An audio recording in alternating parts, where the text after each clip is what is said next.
नमस्कार दोस्तों, आप सभी का स्वागत है इस चैनल पे जिसका नाम है कंसिस्टेंट इन्वेस्टर्स। तो जैसा कि चैनल का नाम है, यहाँ पे हमारा एक लक्ष्य है कि मैं खुद भी जो है वो कंसिस्टेंटली इन्वेस्ट करने का प्रयास कर रहा हूँ और इस चैनल पे दिए गए कुछ वीडियोज के माध्यम से मैं लोगों को प्रेरित करना चाहता हूँ, उनको इंस्पायर करना चाहता हूँ कि वो भी कंसिस्टेंटली यानी कि रेगुलरली जो निर्बाध रूप से जो है कुछ न कुछ थोड़ा सा भी पैसा लेकिन अवश्य जो है वो मार्केट में इन्वेस्ट करें, किसी न किसी एसेट क्लास में इन्वेस्ट करें। उसी में से एक एसेट क्लास जो है वो हम लोग आज डिस्कस करेंगे, जो कि है म्यूचुअल फंड्स। हम लोग देखेंगे कि म्यूचुअल फंड्स क्यों आवश्यक है, क्या क्या इसकी जरूरी चीजें हैं, इसके लाभ क्या है, इसके नुकसान क्या है, कहाँ से इन्वेस्ट करें, कैसे इन्वेस्ट करें, किस तरह से शुरू करें। बहुत सारी चीजें जो है हम लोग आज डिस्कस करने वाले हैं। तो ये जो वीडियो है आप सभी के लिए बहुत ज्यादा जो है लाभकारी होने वाला है, बहुत फायदे वाला होने वाला है। तो आप जो है मैं तो ये कहूंगा कि आप कॉपी और पेन लेके बैठ जाएं और इस वीडियो को जरूर देखें और इनमें से कुछ नोट्स हो सके तो आप जरूर लें, आपको बहुत सारी चीजें जो हैं सीखने को मिलेंगी। तो चलिए शुरू करते हैं। देखिए, म्यूचुअल फंड क्यों आवश्यक है। तो देखिए, हम सभी लोग जो हैं जब पैसा कमाते हैं तो हम सभी ट्राई करते हैं कि कुछ पैसा हम लोग सेव करें। तो कुछ पैसा सेव करें तो इसमें हमारा जो आर्ग्यूमेंट होता है वो ये होता है कि हम लोग फ्यूचर के लिए सेव कर रहे हैं, ताकि कुछ इमरजेंसी आ जाएगी उसमें हमें काम आएगा। कुछ फ्यूचर के हमारे गोल्स होंगे, बच्चों को हमें पढ़ाना, हमें खुद की रिटायरमेंट की प्लानिंग करनी है, बच्चों को पढ़ाना लिखाना है, उनके भविष्य को बनाना है, हमें घर खरीदना है, गाड़ी खरीदनी है, कुछ भी हो सकता है, फॉरेन ट्रिप पे जाना है या अपनी कंट्री में ही जगह जगह की ट्रिप पे जाना है, एंटरटेनमेंट है, कुछ भी है, व्हाटएवर हमारे कुछ भी लक्ष्य हो सकते हैं जीवन में और कई सारे लक्ष्य हो सकते हैं। इन सब के लिए हम जो है पैसा बचाते हैं। बट ट्रेडिशनली हम लोग जो पैसा बचाते हैं वो या तो हम लोग फिक्स डिपॉजिट करते हैं या गवर्नमेंट की स्कीम्स में जो है डालते हैं, जैसे कि सुकन्या समृद्धि हुई, पीपीएफ हुआ, ईपीएफ हुआ, बहुत सारी और स्कीम है, किसान विकास पत्र है, नेशनल सेविंग सर्टिफिकेट है ना, किसान विकास पत्र है, नेशनल सेविंग सर्टिफिकेट है, बहुत सारी चीजें, रिकरिंग डिपॉजिट हुई गवर्नमेंट की। बहुत सारी जगहों में से कहीं पे भी हम इन्वेस्ट करते हैं ट्रेडिशनली। रियल एस्टेट में करते हैं हम, है ना, यानी कि प्रॉपर्टी खरीदते हैं या प्लॉट खरीदते हैं, कुछ भी है। गोल्ड में कर सकते हैं। इसी प्रकार से एक एसेट क्लास है स्टॉक मार्केट, शेयर्स खरीदना, है ना। तो क्या है कि ये सारी जो स्कीम्स हैं, EPF, PPF, government scheme, FD, किसान विकास पत्र, एनएससी, रिकरिंग डिपॉजिट, ये सारी अच्छी स्कीम्स हैं, इनमें कोई बुराई नहीं है। लेकिन ट्रेडिशनली जो पिछले कुछ वर्षों से जो इनका रिटर्न रहा है, इंटरेस्ट जो रहा है, वो लगभग आप समझिए कि 8% के रेंज में रहा है ना, 8 या इससे कम ही रहा है। कभी कभी 8-9% भी होता है किसी जगह पे, बट इन जनरल जो है 8% से कम, 7%, 7.5%, 6%, 6.5%, 7.1%, 7.5%, इसी तरीके का कुछ ना कुछ रहता है। और भारत की सरकार के हिसाब से जो भारत की जो महंगाई दर है, जो इन्फ्लेशन है, इट इज समवेयर अराउंड 6%। ये वेरी कर सकता है 4% to 6% के बीच में जो है ये हमारा इन्फ्लेशन जो है, ठीक है।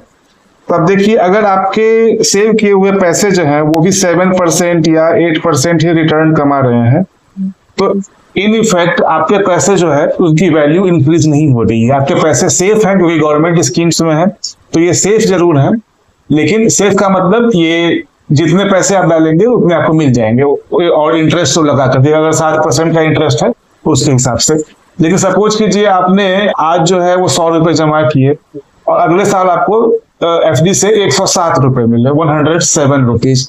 लेकिन इन्फ्लेशन के कारण चीजों की महंगाई भी मोटा जो है वो 4 से 6% के हिसाब से बढ़ चुकी है।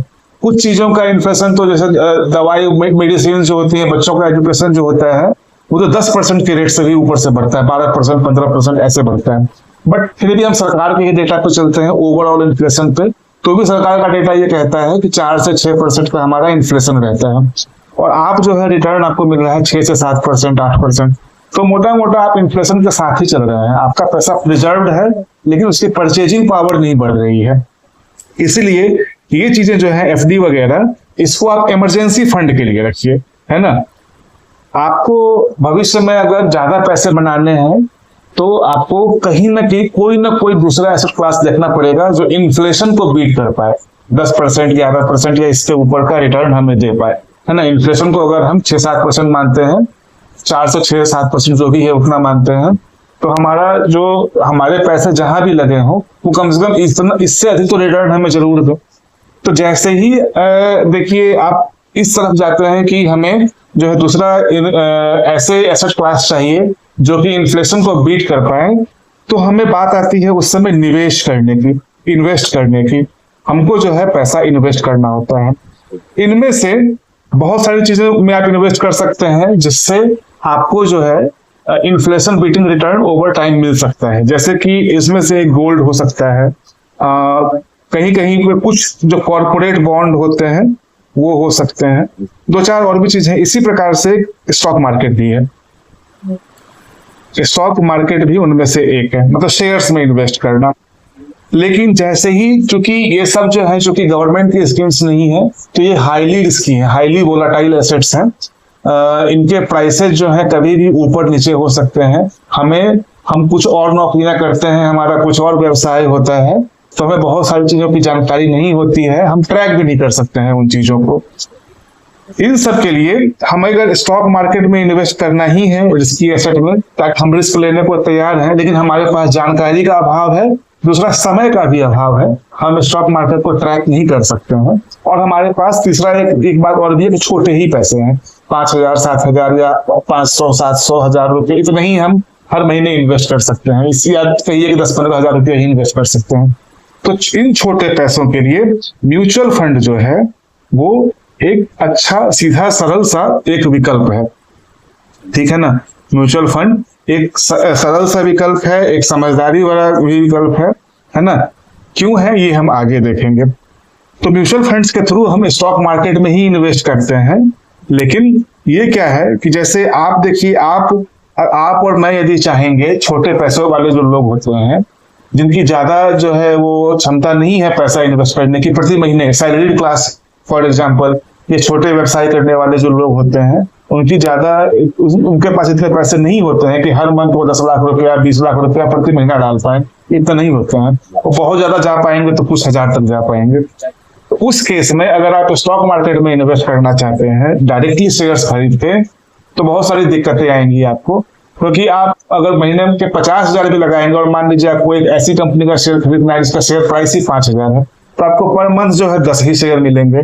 और दूसरी बात, अगर एक ही कंपनी पे डिपेंडेंट रहेंगे तो मान लीजिए वो कंपनी डूब जाएगी, तो आपके पैसों का क्या होगा। तो पैसे तो आपके डूब जाएंगे, क्योंकि ये शेयर मार्केट काफी रिस्की जगह है ना। अगर आपके पास 50,000 है और आप 10 कंपनी में लगा रहे हैं, तो भी आपके पास उतनी स्टडी नहीं है, आपको नहीं पता कौन कौन से आप शेयर ले रहे हैं, क्या है आपको नहीं पता। इसीलिए म्यूचुअल फंड एक सरल विकल्प होता है। हम लोग देखेंगे आगे कि कैसे यह सरल विकल्प होता है। अब इसमें क्या होता है कि ये एक कलेक्टिव जो है कलेक्टिव इन्वेस्टमेंट व्हीकल है ये, ठीक है।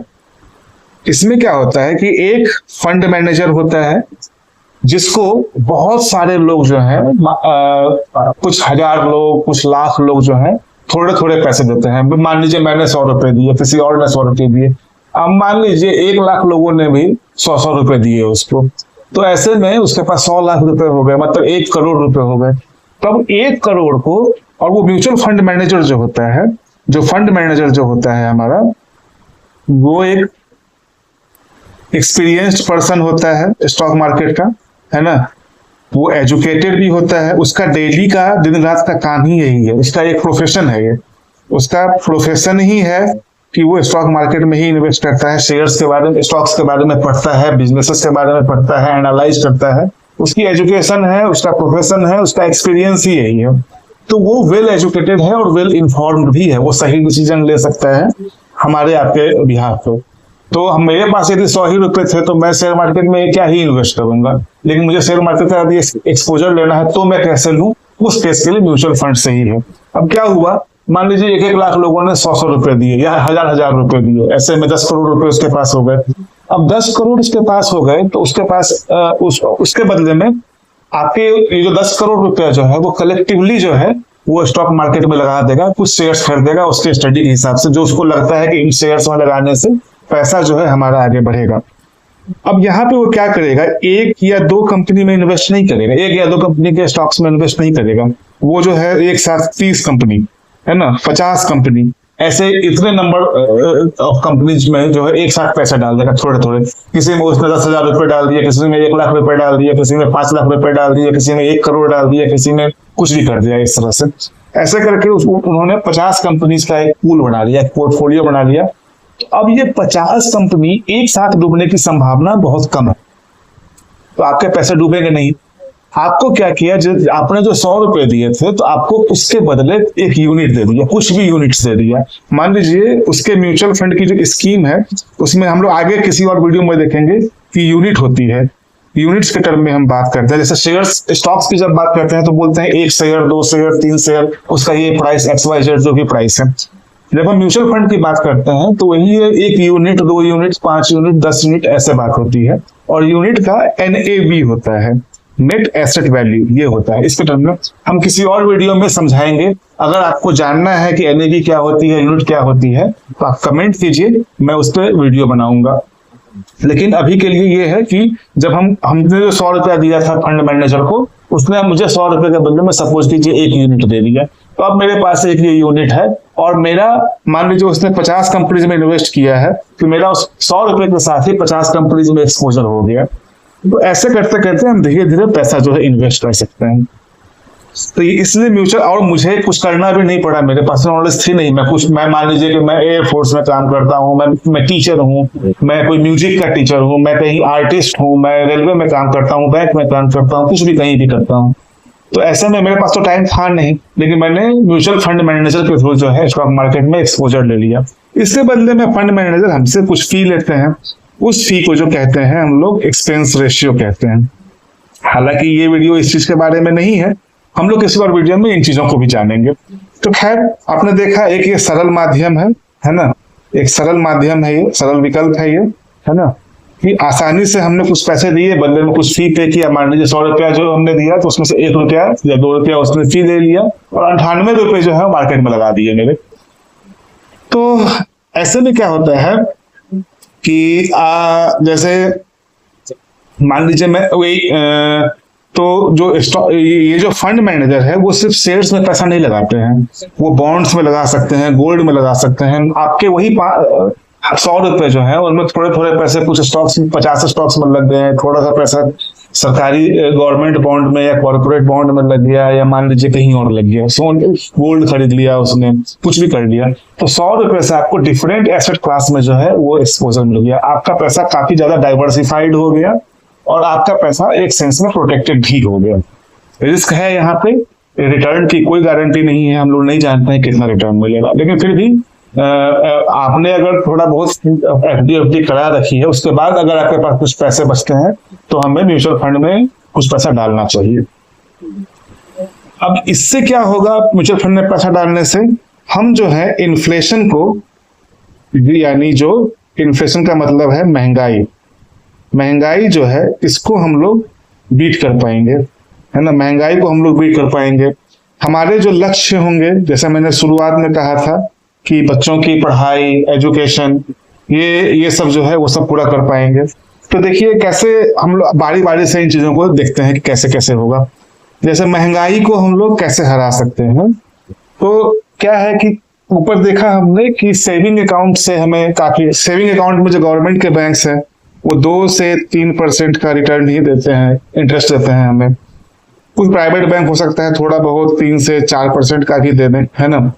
जनरली इससे भी कम ही, और बड़े बैंक जो होते हैं वो यही देते हैं, छोटे बैंक इस रेंज में कुछ देते हैं, है ना। FD जो होती है ऊपर हमने देखा ही कि 6 से 7% का रिटर्न देती है। तो इस तरह से हम इन सारे ट्रेडिशनल मेथड से जो है महंगाई को बीट नहीं कर पाएंगे। इसीलिए म्यूचुअल फंड जो है इसने ट्रेडिशनली लॉन्ग टर्म में 10% से ऊपर का हमें रिटर्न दिया है पास्ट में।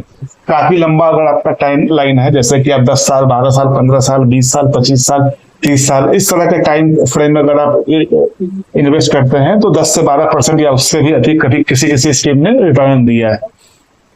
ठीक है, तो ऐसे में हम महंगाई को हरा सकते हैं म्यूचुअल फंड के थ्रू।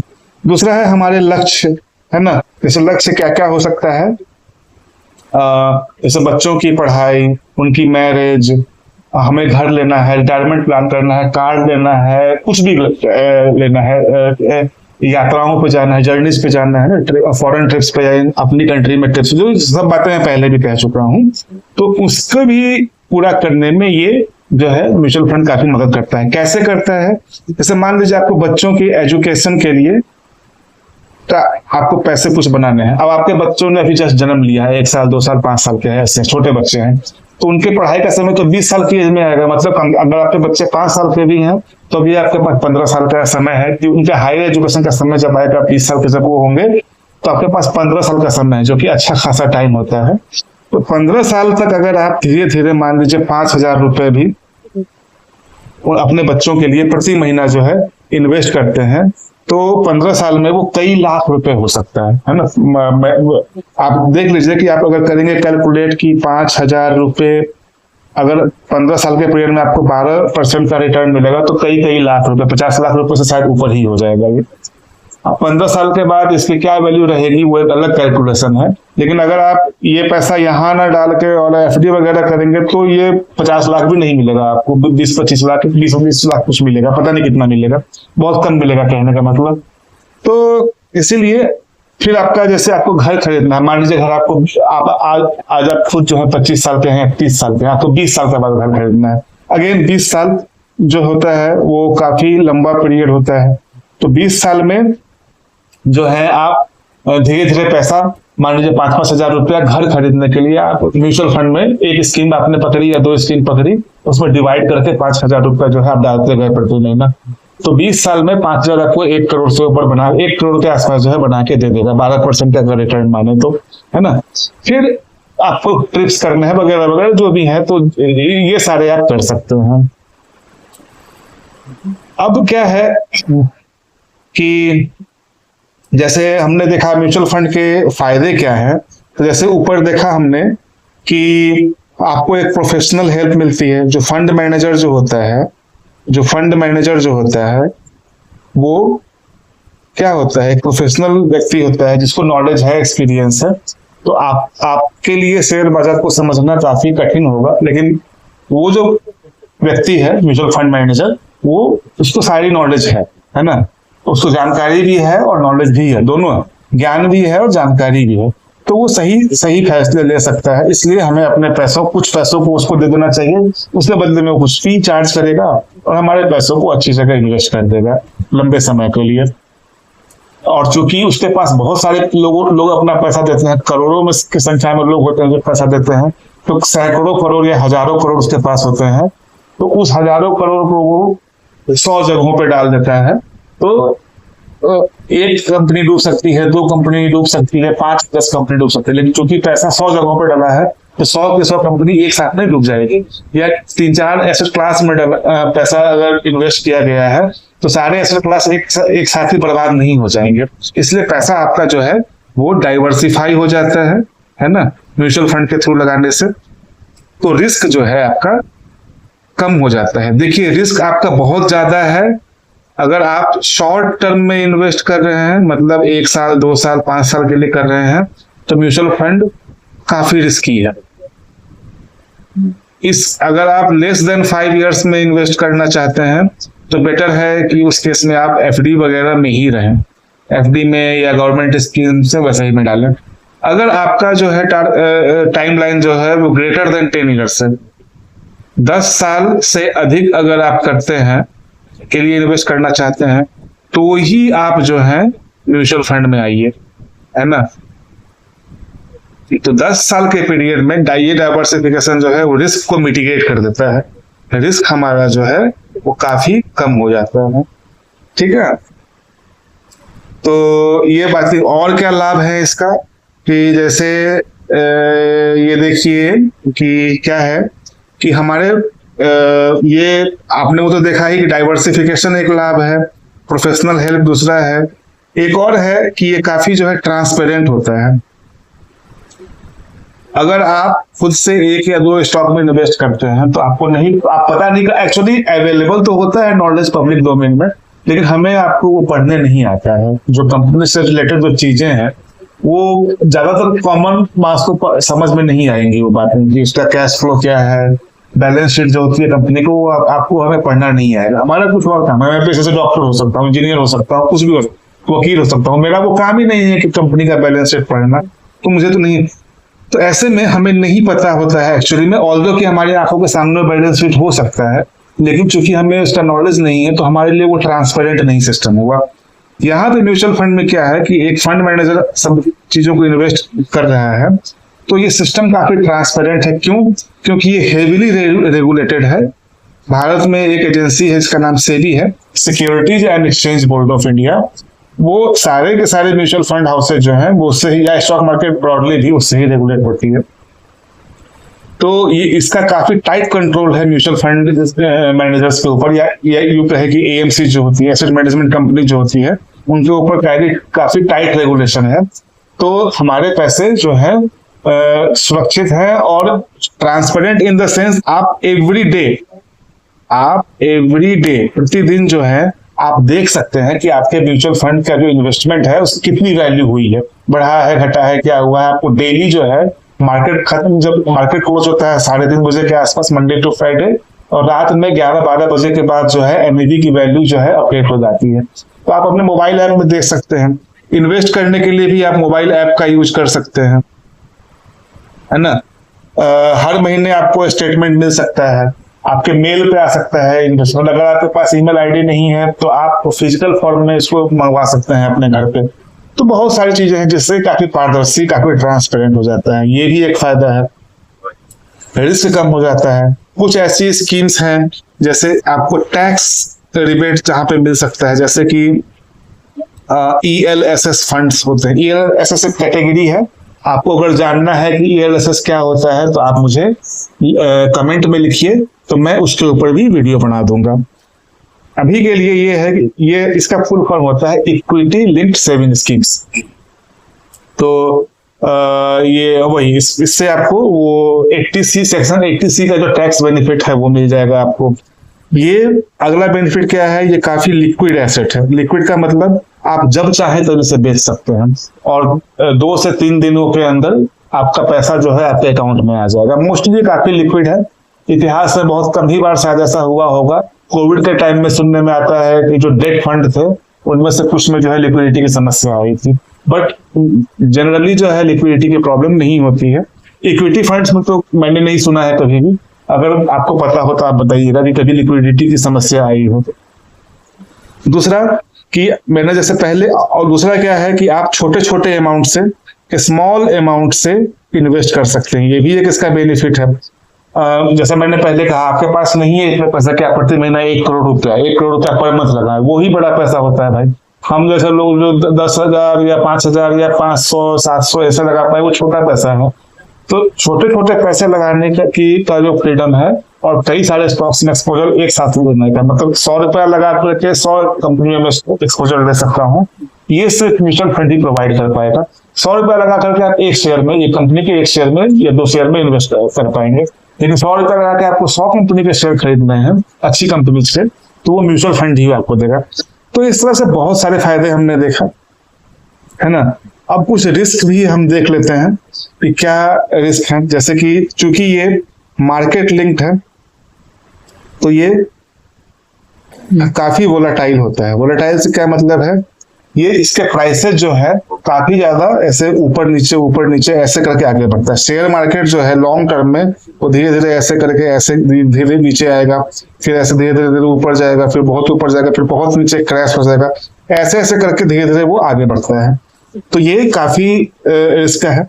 दूसरा जो हमने पीछे कैलकुलेशन देखा 12% के थ्रू, वो भी कोई इसमें कोई गारंटी नहीं है। हो सकता है कि आपने 10 साल के लिए 10 ईयर्स के लिए इन्वेस्ट किया और आपका रिटर्न जो है वो 5% ही आया, या नेगेटिव भी हो सकता है। बहुत सारी ऐसी स्कीम होती है जो 10 साल के में लगाया हुआ पैसा भी आपका नेगेटिव हो सकता है, तो काफी रिस्की है। तो ये रिस्क तो है ना, इसलिए सही फंड का चुनाव बहुत जरूरी है।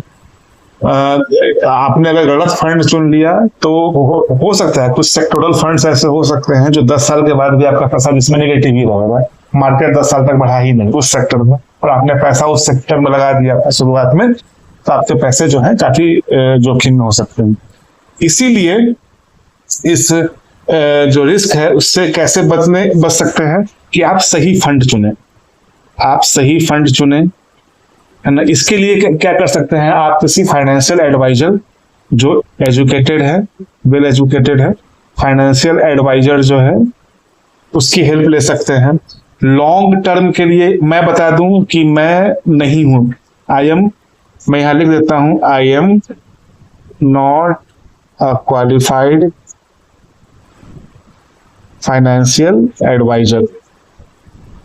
मैं भी आपकी तरह एक छोटा मोटा निवेशक ही हूँ, मैं सीख ही रहा हूँ चीजों को। I am not a financial advisor, मेरा ये करियर नहीं है, मेरा कोई ऐसा महत्वाकांक्षा भी नहीं है फाइनेंशियल एडवाइजर बनने की। मैं जहाँ अपने करियर में हूँ मैं वहाँ अच्छा कर रहा हूँ, ठीक है। हाँ, तो आप सही फंड कैसे चुने, किसी फाइनेंशियल एडवाइजर के थ्रू जाए, लॉन्ग टर्म में इन्वेस्ट करें। मैं तो ये जरूर कहूंगा कि ग्रेटर देन